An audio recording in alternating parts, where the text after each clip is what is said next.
Трката почнува во знакот на број 7. 7 мина кандидати на 7-мите председателски избори.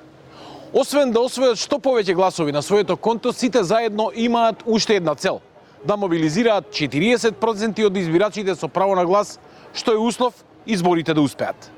Од Киро Глигоров, кој првиот мандат во 90-тата го доби во собрание, до последниот победник Стево Пендаровски, што е важно за изборите за шеф на државата?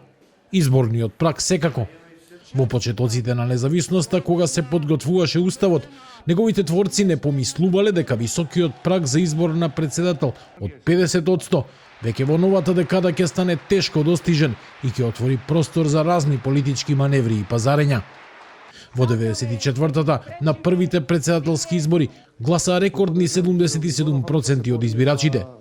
5 години подоцна излегоа 69%, кога на предвремените председателски избори во 2004-та гласаа само 53%, беше јасно дека изборниот праг мора да се спушти.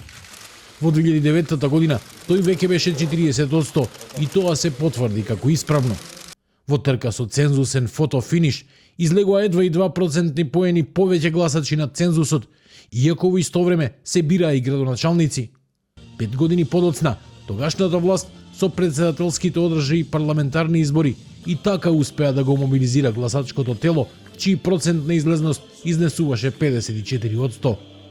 Но последната изборна трка во 2019-та, кога излегоа малку над 46%, ги натера политичарите да размислуваат за повторно намалување на изборниот праг.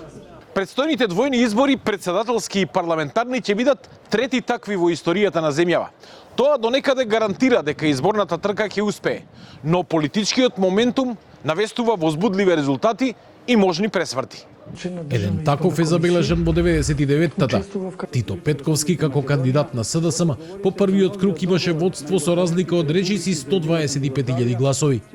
Но тогаш владеачката ВМРО-ДПМН успеа да ги придобие албанските избирачи и во вториот круг на контото на својот кандидат Борис Трајковски придодаде огромни 363.000 нови гласови и за прв пат нивни кандидат стана председател. Анализите на претходните председателски избори покажуваат и други интересни факти. Рекордот по број на освоени гласови во една председателска трка го држи првиот председател Киро Глигоров. За него гласаа 715.087 избирачи и не му требаше втор круг за да го победи Љубиша Георгиевски, чиј резултат од освоени 197.109 гласови таа 94 година во исто време е најслабиот во историјата на председателските избори кај нас. Таа трка е единствената досега решена само во еден круг. Вкупно 9 албанци биле во трка за шеф на државата. Иако главниот извор на гласови е албанскиот кампус, во 2009-та Имер Селмани како кандидат на малата нова демократија освои 147.547 гласови и е првиот кандидат албанец за кого масовно гласаа и македонци. Тогаш тој успеа убедливо да ги победи кандидатите и на ДУИ и на ДПА. На претходните 6 изборни циклуси учествувале само 2 жени. Првата беше Мируше Ходжа од ДПА во 2009-та. Следната, која дури успеа да влезе во вториот круг, е Гордана Силјановска-Давкова од ВМРО-ДПМН. Таа е кандидат и на овие избори, но не е единствената. За прв пат во председателската трка ќе имаме 2 припаднички на понежниот пол, откако Билјана Ванковска-Цветковска ќе биде кандидатот на левица. Првиот круг избори на 24 април ќе покаже дали Пендаровски ќе биде вториот по Ѓорѓе Иванов, кој успел да победи на 2 последователни изборни циклуси, или земјава ќе добие прва жена за председател, или пак ќе се случи некое изненадување.